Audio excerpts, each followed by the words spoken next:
archetype, the Spell Mage, in the top 8. Just wasn't quite as represented as it was in Europe. But the Priest matchups, especially with the ability to tech in cards in secondary and tertiary, it seems like a really hard deck to beat. So I think that's kind of where my head's at here is like who's going to be able to beat the mages. We do have Rami with a Hunter, and I think he's the only Hunter in the top 8, but he's like well positioned because of the way he built his deck with Face Hunter as his primary, but essentially switching archetypes completely with the addition of Selective Breeder, King Crush, and Leorix in his secondary list. That's a really great call for the current metagame, in my opinion, and one that if you're expecting a lot of Priest Mage, which has pretty much been the story, then I think that choice is going to work out. And so he's the player that I have my eye on. But we'll get into that matchup a little bit later on today. Right now, Priest versus Rogue, primary versus primary. All right. So start things off with Rogue. Pretty slow hand from Eddie. It's a lot of ramp up. It's a lot of like refueling with the field contact, the dirty trick, the secret passage. Those are ways to get additional resources in your hand. We're gonna start things off with the efficient Octobot though on 2. That is one of the best cards that Rogue can have in the early game, even just to discount the few cards that you have, but really just to get things going.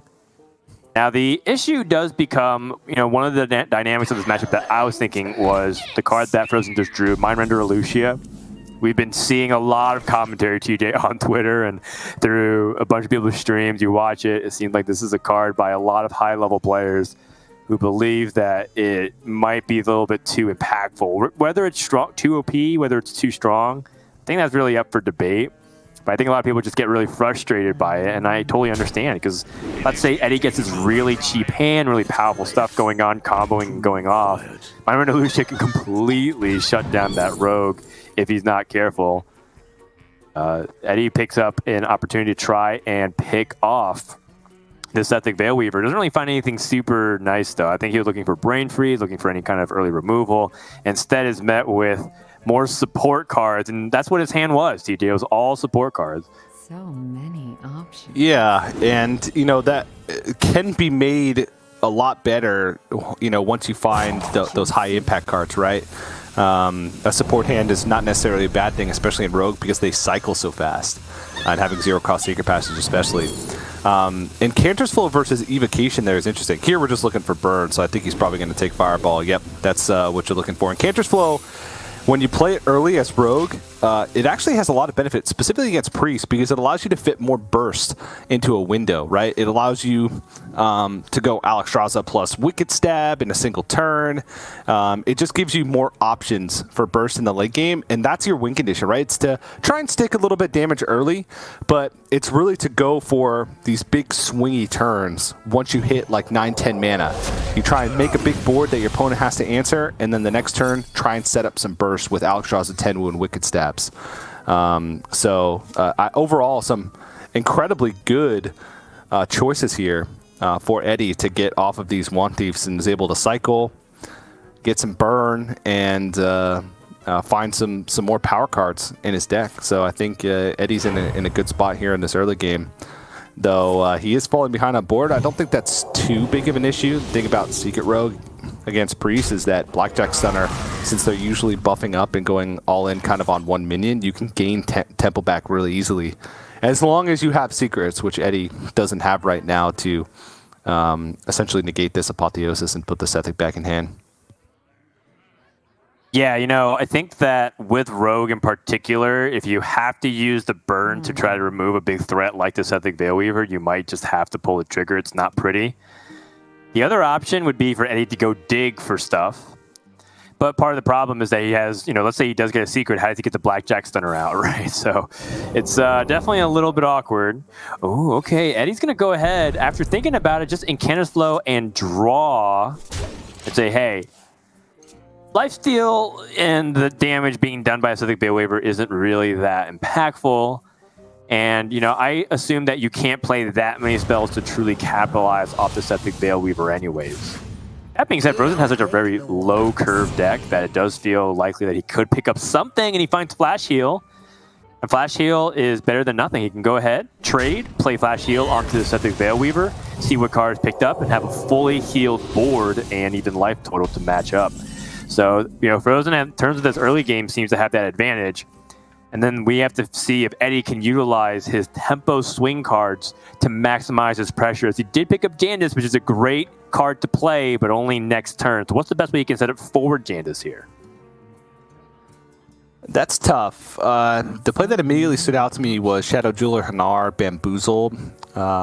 Try and hit a Paladin Secret to keep the chain going, and then Blackjack Center to get this Sethik Veilweaver off the board.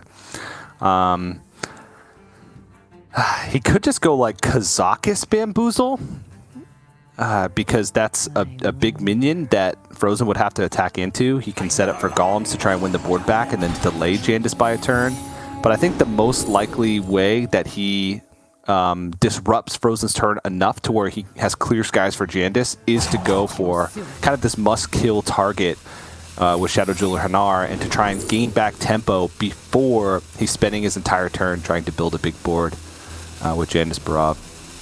Who plagiarize can be kind of nutty against Priest. Yeah, maybe not so much like as against Mage, where they're oftentimes giving you like these burn spells, but you can get some pretty wacky stuff here to try and increase the value of your hand. But now Fr0zen has seen it dirty tricks.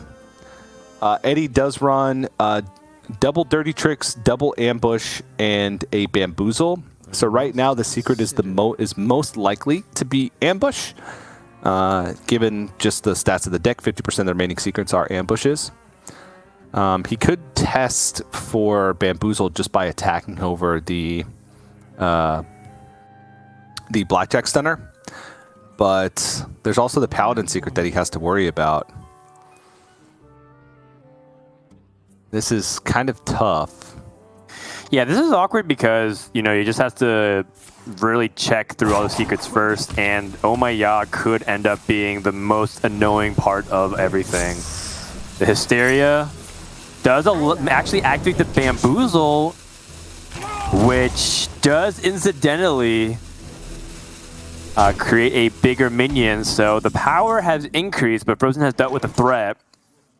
The Shadow Form is also pretty interesting because I really wonder, now that the Shadow Form has been activated and Priest has less healing options, that does plays right into what Eddie wants, which is to be able to use things like Fireball to potentially end the game alongside his Alex Straza just for that additional reach. And so finding some decent-sized minions, these are slightly below average, the results I think you want, though those two 5-mana minions have about the 4 mana cost average stat line of 8. So not the best for Eddie, but I mean, stats are stats. Could be worse, I guess. All right, now it's just about that tempo. I don't think Eddie's too worried about potentially losing this board, just because he's even got a very powerful play next turn with Spark Torch plus Kazakis. Try and get those golems. Fr0zen giving up the hero power I don't think is that big of a deal. He is playing the more tempo-oriented version of the deck, which does mean that he's playing less heal. He's not playing Desperate Prayers to try and heal himself back up, and that could be a concern later on when, talking about Rogue's win condition does burst. Ysera's is pretty good. It's pretty good, yeah.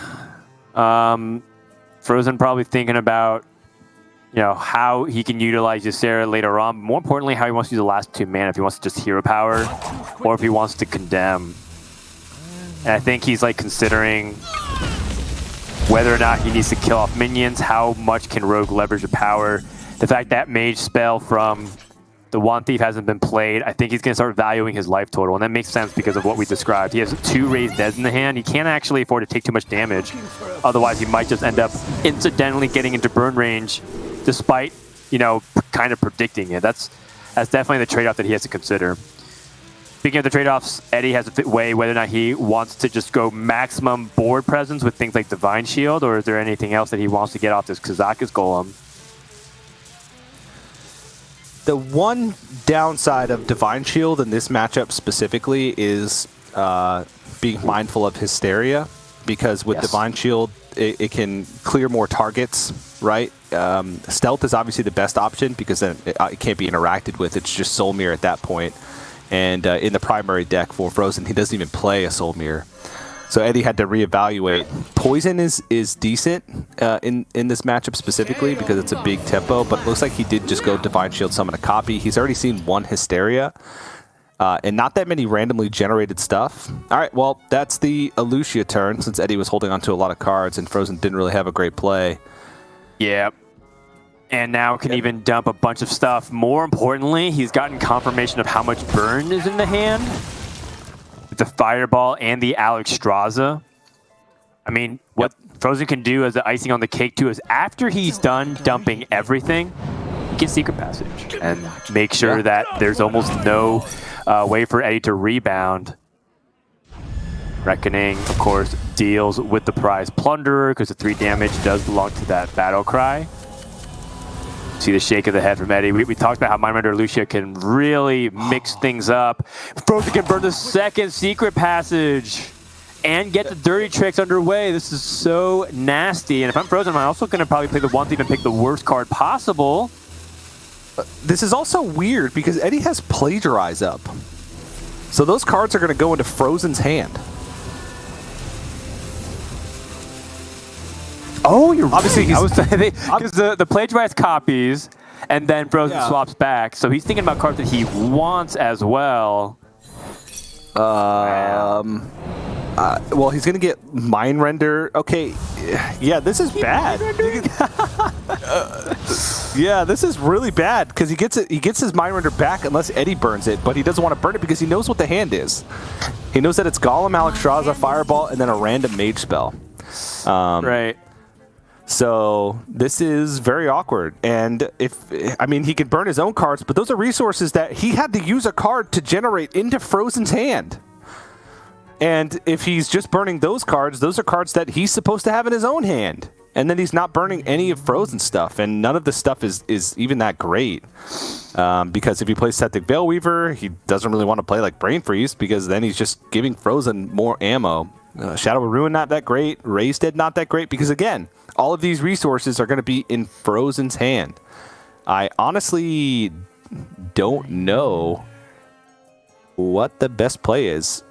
I think it would be playing the Raised Dead to minimize the value. I think his life total isn't going to matter nearly as much. Ooh, Field Contact? Okay, that's actually a pretty good pickup, and he can start thinking about if he wants to just have Field Contact played at the end of the turn. Well, the problem is the Shadow Form. I'm not thinking about that.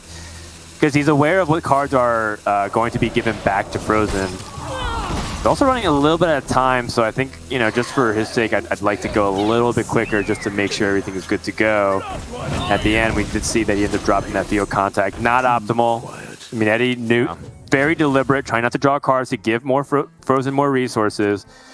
But at least, you know, he's trying to maximize what he can do with his board state. And now Fr0zen switches back hands.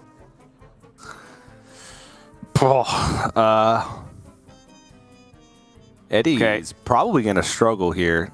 Fr0zen could just go Mindrender Golems because he knows that the greater Golems are there, but then he's giving over a lot of powerful tools to Eddie, I think, still. He could like play as Ysera, but not really dump any Dream cards. Raised Dead could give him another Mindrender, and it does. Oh my god. Okay. Well, I think that's kind of a dead card for now because Fr0zen clearly doesn't want to start off with that. What I really like about the way Eddie set this up is that it creates a dynamic where he has to choose one or the other, which is to remove his board or to ignore his board and accept the risk while developing meager tempo, right? Like, this is not the most intimidating board that the Priest could be doing.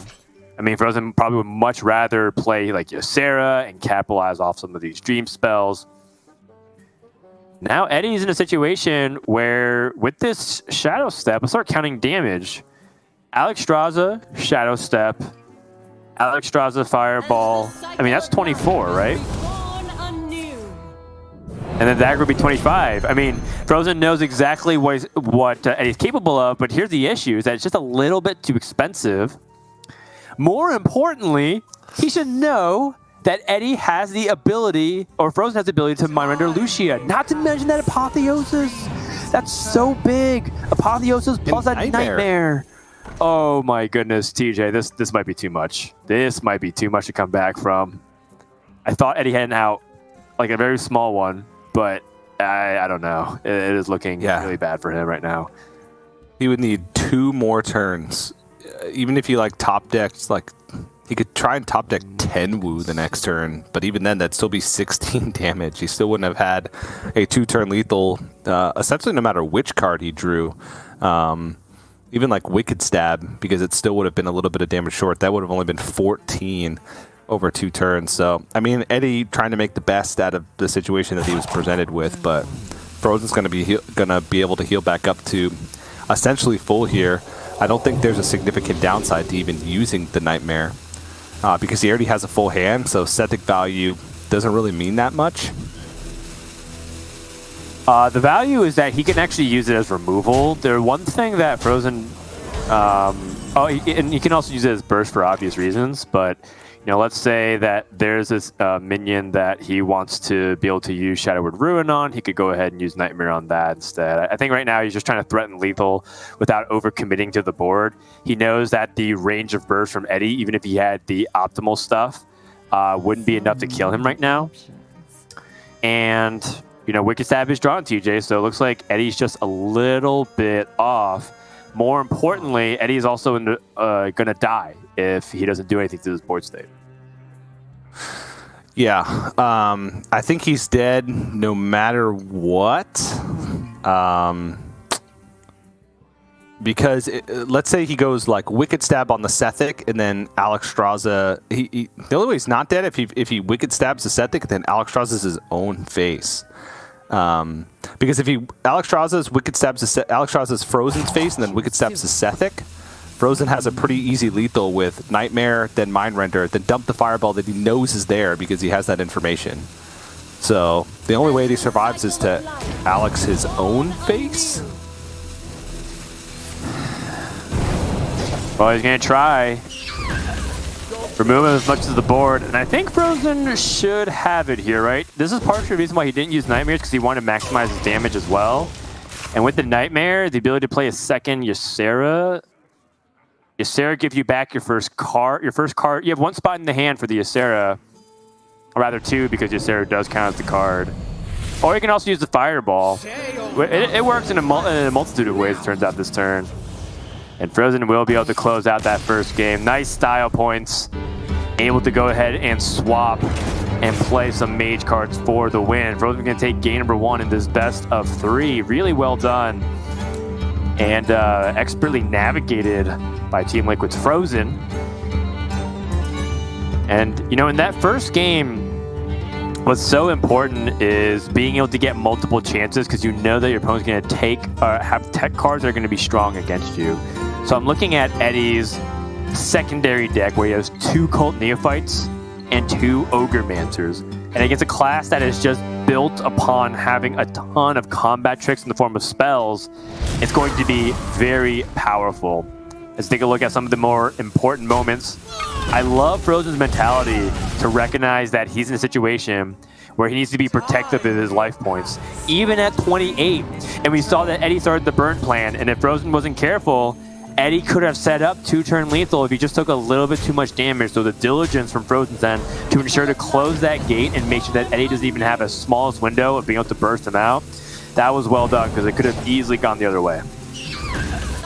Yeah, that was great Mind Render Lucia timing, right? That's when it can sometimes be a little bit difficult to know, but if your opponent has discounted cards in hand or cards that you know can be easier for you to dump, or if you just don't really have a great play, Mind Render can oftentimes help to fill that gap, right? And turns out he just hit a lot of good stuff from Eddie and put him in this awkward position where he knew the second Mind Render was there and the burst plan was no longer online. You could see, though, how close Eddie could have gotten had things worked even slightly different from Mind Render, right? He actually had a ton of burst damage in hand. If he had a little bit more tempo early on in the game, Maybe he even gets there still because of how much burst damage that deck can pack once you get to that turn 10 mark and have those wicked stabs. But we'll see how the tertiary or secondary / tertiary decks fit in. I'm going to take a look here, and actually, no. Eddie's going to continue on primary. I honestly didn't expect that. Yeah, I wasn't expecting that as well. Continuing on primary? I was kind of anticipating maybe that, but I really thought that Eddie's secondary deck had at least a little bit more fight.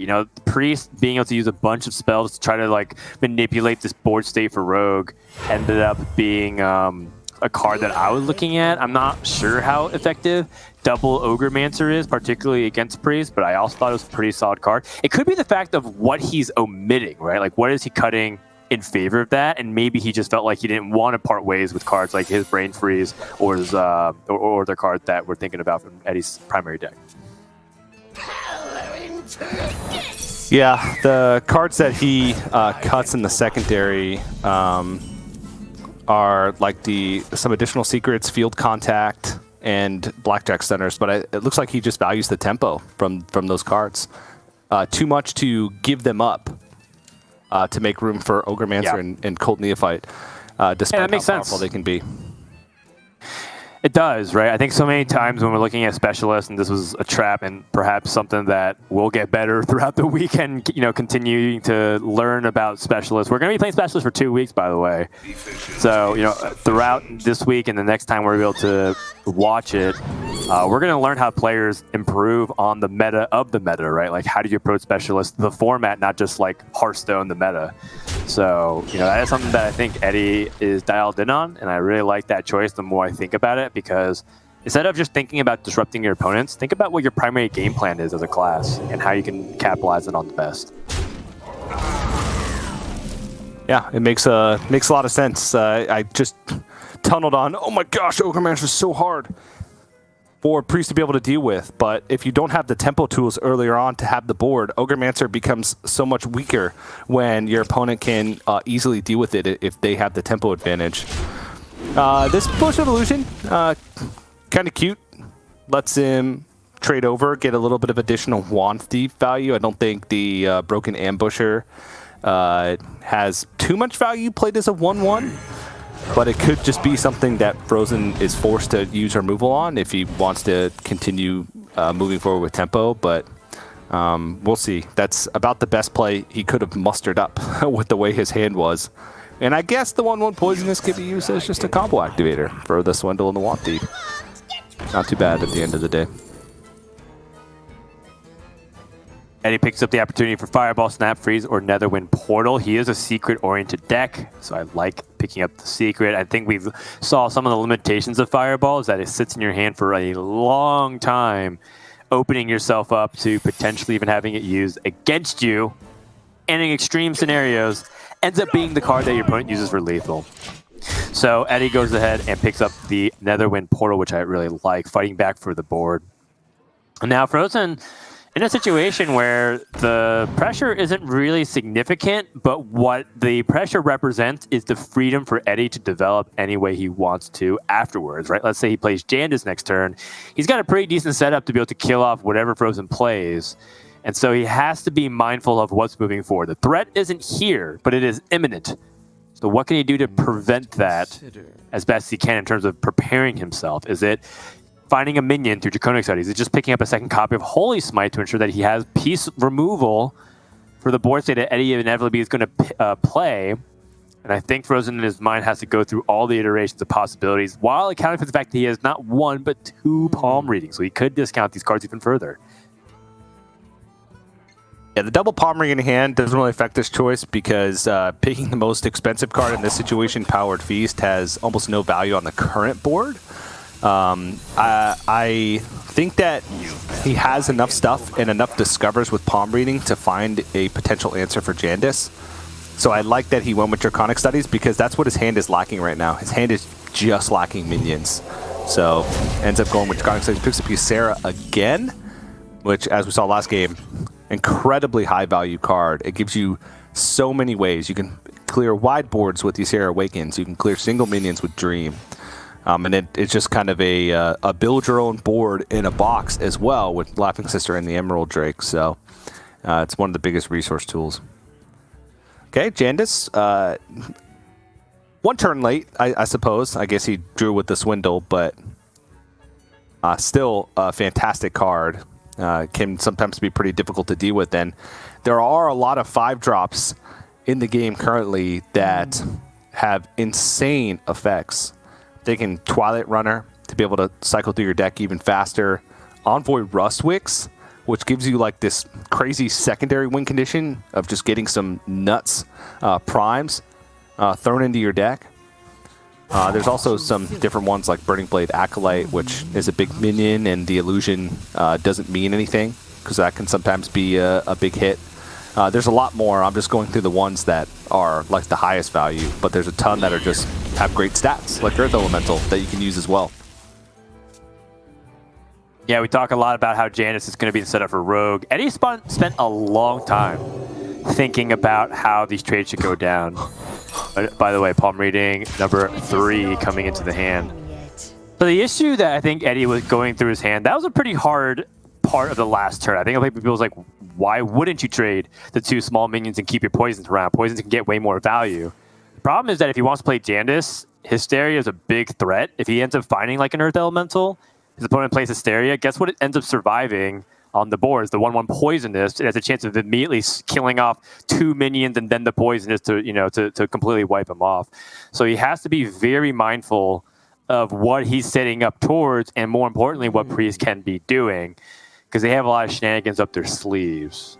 Speaking of shenanigans, Fr0zen with another opportunity to pick up a dragon here for the Honored Maze Scribe, Malygos, and Runaway Blackwing. All value cards in their own right, although I guess Blackwing is more tempo as opposed to value. I'm thinking how good Honored Maze Scribe is, given that you have cheaper spells, and you're going to get more cheaper spells to the Ysera. Yeah, the one thing that you might be worried about by picking Onyx Mage Scribe is just hand size because of Ysera, but it's 4 mana.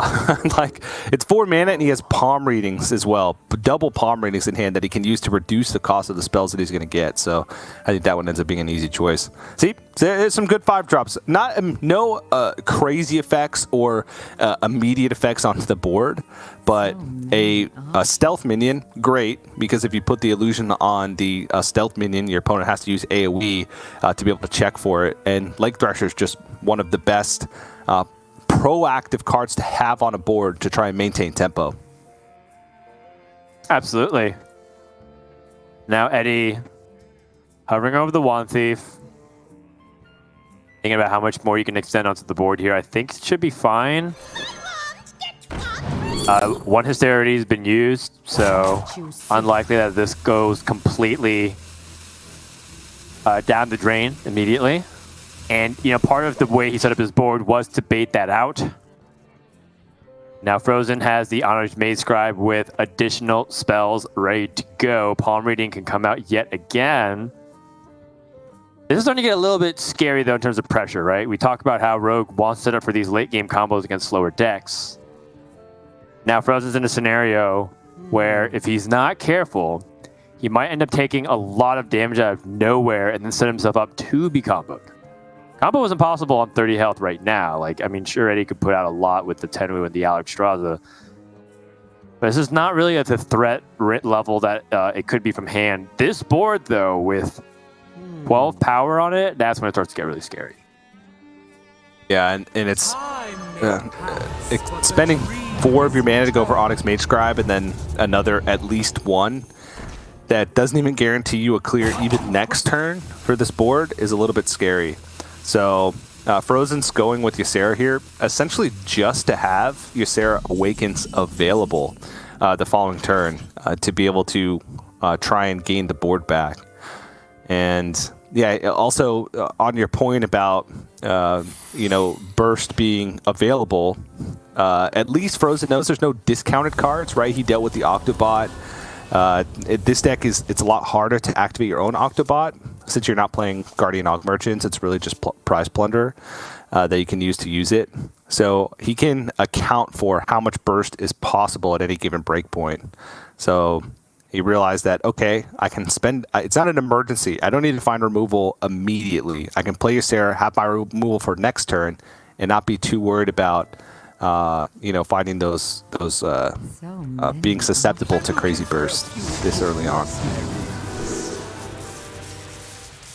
Are you going to go ahead and play the Kazakis? Looking for ways to potentially have the build a bigger board. I mean, that's ultimately what Greater Golem is really good at doing. In this case, he has the ability to draw cards. Either way, maximizing the amount of damage that he can input into the Ysera. Very cognizant of the fact that Apotheosis and all these other cards could be from Ysera can be threatening him because he knows that Ysera Awakens trying to collect value off his board while he can. Mindrender Lucia burned. Eddie pretty happy about that. We saw the impact of Mindrender Lucia, but it's not like Eddie's out of the woods. Just because you got rid of a Lucia doesn't mean that you can that you're super favored from this spot. Fr0zen still has a lot of game. That Holy Nova means that he doesn't have to use his Ysera Awakens here. Doesn't quite clear the Kazakis, which isn't that big of a deal. It's only 3 damage. But I think it's just the best choice anyway, just because, having additional forms of AoE, he knows that Janus was Shadow Stepped, so Eddie has that ability to build a board again. The next turn he can use Holy Nova to pick it apart, because he can develop here. He can go Ysera Awakens and then play like Emerald Drake for the biggest minion. If he wants to try and fit in like some hero powers, could even play a Laughing Sister, but I would assume he'd want the ability to use Apotheosis on a target or buff it up, and Laughing Sister doesn't give you that ability because it can't be targeted by spells, even your own. So I imagine it's just Ysera Awakens and then play your biggest thing.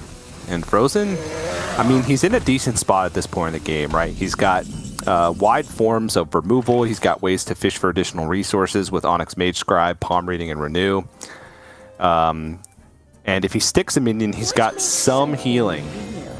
It's just, can he keep the tempo up enough to survive what is still a lot of potential burst that Eddie has? He hasn't had to use a Wicked Stab. He hasn't had to use like his Tenwu for anything to try and gain tempo back on his side. So he's still got all of his combo pieces intact to make a big push.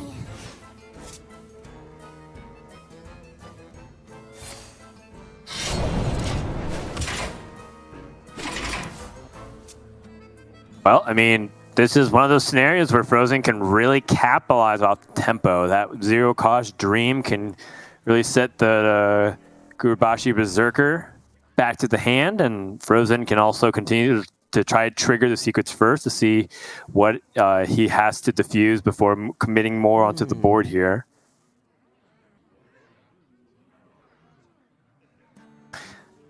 Onyx Mage Scribe does allow him to have 3 additional mana to be able to play things like his Holy Nova, so everything still looks pretty good.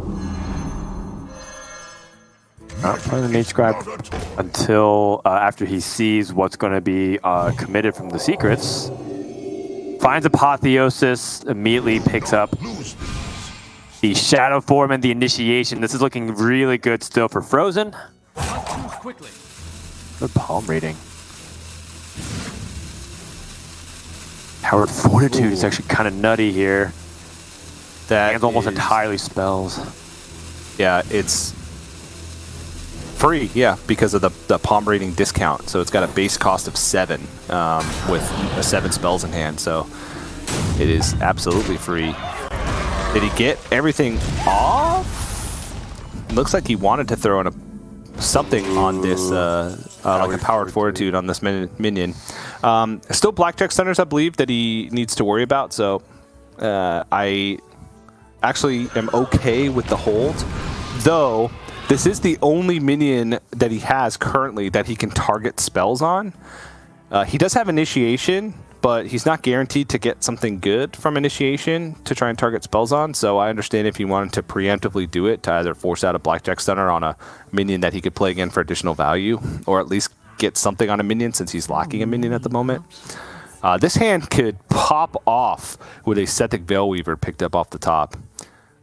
Just a lot of targeted spells in hand, some of which can be used pretty much on anything, like the Power Word Fortitude. Shadow Word Death could be hard to use, but Apotheosis as well. Eddie, though, still drawing through his deck, doesn't have to worry about Mind Render, can assemble as much burst as he wants in his hand, and not have to worry about getting it all stolen and played against him. So having that peace of mind is one of the best feelings against Priest, and he can feel free to just keep playing for board at the moment. Just try and stick that one board that's going to be able to deal some damage and then finish the game with some bursts. Because right now he has 18 from hand. And he also has, he doesn't actually have a way, oh no he does. He has one Brain Freeze in his deck. So there's a possibility for at some point in this game, Efficient Octobot, Brain Freeze your Efficient Octobot, and then open up even more burst combinations like Alexstrasza plus double Wicked Stab. Ooh, I like it. Fr0zen playing Initiation, getting the Rush Golem. Remember, the Golem maintains the traits. So being able to get that, picking up right where he left off, Power Word Fortitude, taking down Mankrik. When you talk about hands that could pop off, TJ, look no further than Eddie's hand, who's got a full count of 10 with the ability to draw a ton of cards. The Efficient Octobot would love to be activated. The only issue, there's nothing to actually get the damage onto the Efficient Octobot to enable the Frenzy. Oh, man. Looking at the cards left in Eddie's deck, he's got Alexstrasza and Tenwu. Then he's got one Dirty Tricks, that's his last remaining secret, a Brain Freeze, and both of his Blackjack Stunners. So I was trying to think of something for Eddie to do that he could utilize Secret Passage here. But it's not the best, and he would have to preemptively set up like Shadow Jeweler Hanar / Efficient Octobot to try and hit the cards in his deck that would quote-unquote activate them. And then he only has 5 mana left to work with, which is not really enough to take out this board. He may have to start throwing some spells into, just to try and get rid of some stuff on the board. So the biggest limiting factor for Eddie right now is mana. He has a lot of burst in hand. He's got a lot of fancy tricks in hand.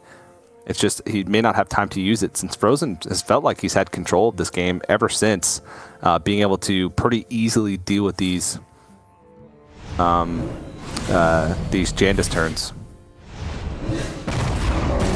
Yeah, we talked about this combination in the previous game. Fr0zen using Nightmare as a removal enabler, being able to get the minion to 5 attack or more and use Shadow Word Death. Had the same availability through the Ysera Awakens as well. Now has the 2 Laughing Sisters with Ysera, some nice symmetry onto the board. I never lie, but I never tell the truth. And Eddie right now is pretty much just staring at a board that is very hard to interact with. Dirty Tricks and Blackjack Stunner is going to help, though. Oh, Ugra. But he's drawn it from the hands, or from Secret Passes, so it's a little bit awkward with that. I guess Oh My Yogg, just because it's the cheapest. He could pick Mirror Entity so, because he knows that probably the only minion left in hand is an Emerald Drake. And Oh My Yogg, Fr0zen theoretically should have some spells to dump with Oh My Yogg. He's got Nightmare and Dream and Ysera Awakens, which are cards that Eddie knows are in hand. Snake Trap. Yeah, that was one I did not expect. Yeah, Oh My Yogg makes sense because Fr0zen played Power Word Fortitude for 1 mana, which indicates that his hand is entirely spells. So Eddie should know that the only minion in the hand for Fr0zen is the Emerald Drake. Wait, hold that thought. We have Ysera going back to the hand as well. I mean, you're talking about a battle of value. Fr0zen can get now 3 Laughing Sisters. A golden Laughing Sister is available for Fr0zen, although it's not the same game mode. I'm pretty sure if you triple a Laughing Sister, you just win the game. It's one of the secrets of Hearthstone. I don't think I've ever seen 3 Laughing Sisters on a single board. I don't think it'll happen in this game anyway. Oh.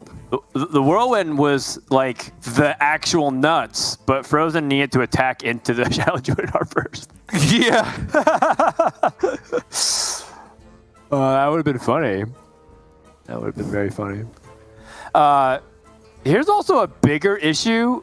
Eddie's at 13 life. We kind of glossed over the fact that Eddie had to use his own dagger to kill off the golem that got buffed by the Power Fortitude. This is not a situation where Eddie feels like he is safe for too much longer because Fr0zen's starting to push damage.